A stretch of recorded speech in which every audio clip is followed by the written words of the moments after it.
Hey, what's up? I'm Breanne Williamson. Thank you so much for clicking on this video. Today we are talking about the Ultimatum Queer Love Season 2. I'm doing an episode recap every single day right here on my channel, so make sure to subscribe, turn your post notifications on. It really helps me out as a queer creator in these dark times. It's a very strange world for many of us, and being an LGBTQ plus creator right now, it's something else. So I so appreciate all your support, giving this video a thumbs up, commenting down below, as I mentioned, subscribing. I know it's easy just to find these videos, but it takes 2 seconds, it's free to do, and it really helps me out. So thank you so much. We are at the final 3 episodes of this season, and boy, is the drama just leveling up every episode. The cringe is through the roof, and as usual, I have my opinions. Before we jump in though, I do want y'all to start thinking about what series you want me to react to next. I want to do a throwback reaction series to an older LGBTQ plus reality TV show.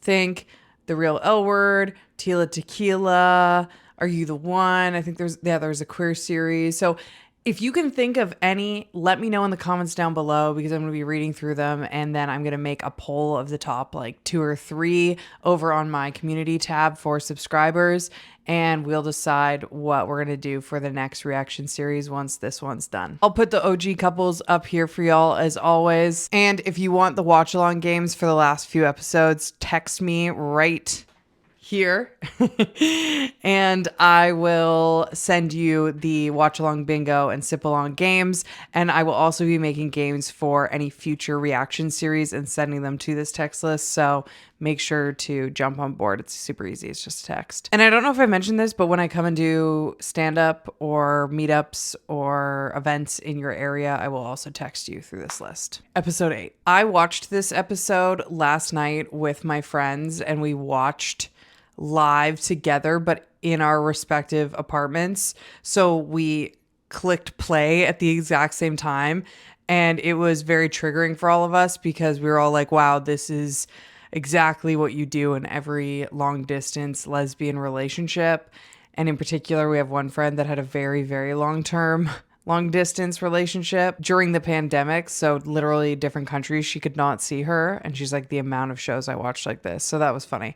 It just felt like a little bit of lesbian culture while we watch this lesbian train wreck that is this show. Kicking it off with Ashley and Marita. I mean, what is there to say about them? I think that Ashley is just over it. Marita continues to beg for any signs of romance whatsoever. She is giving a list of examples, things that Ashley could very easily do, and she just wants none of it. So I just think that they're toast, which is interesting because they seem the most toast out of everyone, despite having neither done stuff with their trial wife. Ashley didn't do anything with Bridget. It was just more of a friendship connection, and same with Marita and Britney, yet they're still just over it. So I think in this case, distance did not make the heart grow fonder, at least for Ashley. Things are also pretty mellow between AJ and Britney. We see AJ and Britney on a date at what appears to be a Korean barbecue restaurant, sucking face. Good for them.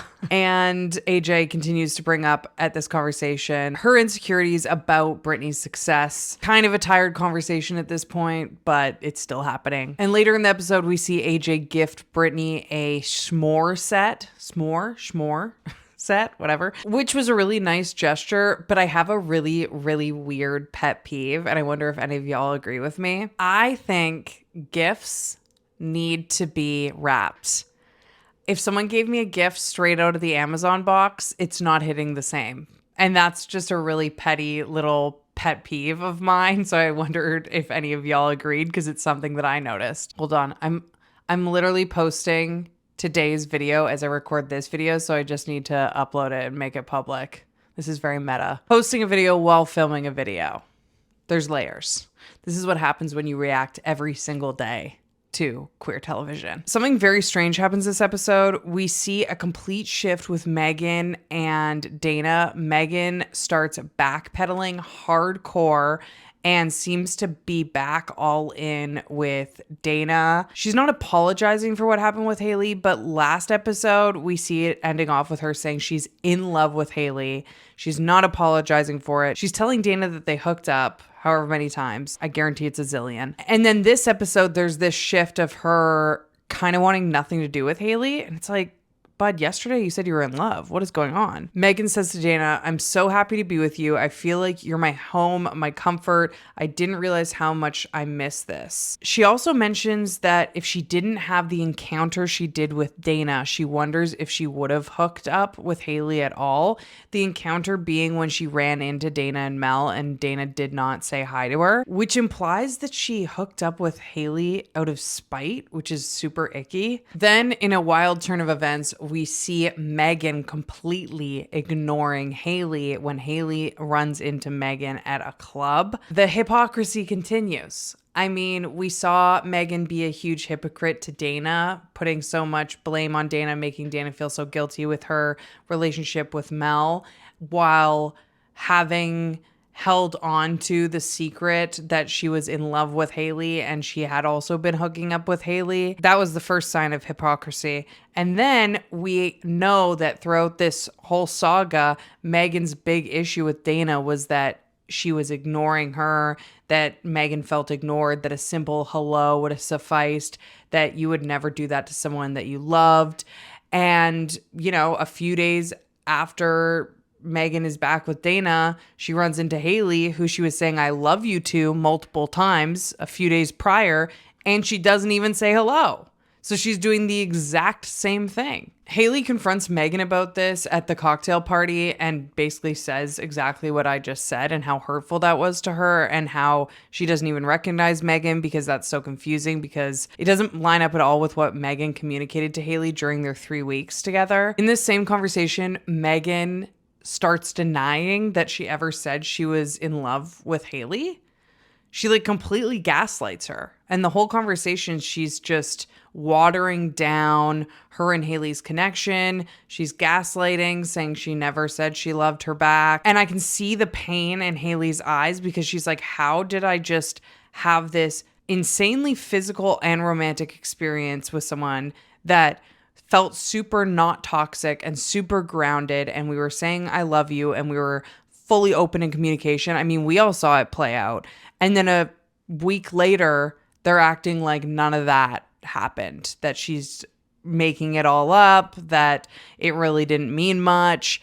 It was very eerie to watch. And I will double down again from last video where I said that I feel like I got duped by Megan big time. I started this series with my gut instincts about these people. I said I thought Megan was going to be the villain, that I didn't trust her, all of this. And then I went on to flip the script and say that I actually owed Megan an apology, that she was my favorite, that I loved her and Haley's beautiful connection, which I still do if it was real. And now I'm like, my gut was completely right. What happens after this conversation with Megan and Haley is we see Haley immediately panic connecting with Pilar, in my opinion, which is really sad to watch. Pilar says, if I was watching us, I'd be like, that couple is fucked. At least she's self-aware. She also says, I forgive you, but I don't want to feel like I was a safe second option, which I think as viewers, that's how we all kind of feel.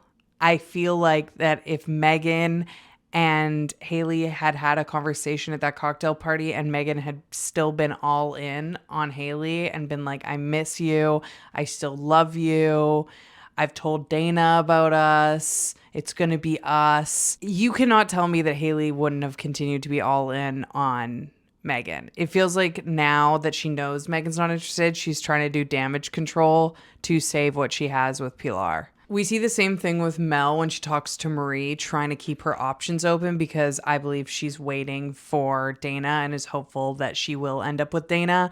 She says, what I'm thinking switches by the moment when talking to Marie. Meaning by the moment she's still going back and forth between Dana and Marie. And I think that's her way of saying that she's trying to keep it open because she wants to see if when she talks to Dana, Dana is still into it. Just a little silliness in this episode. I thought it was so funny when Megan referenced Fast and Furious about family. That was just the chef's kiss, cherry on top of this episode. Double check that you're subscribed and your post notifications are turned on. It means the world to me. And I will see you tomorrow at noon for my next recap. So I'll see you right here then. Bye.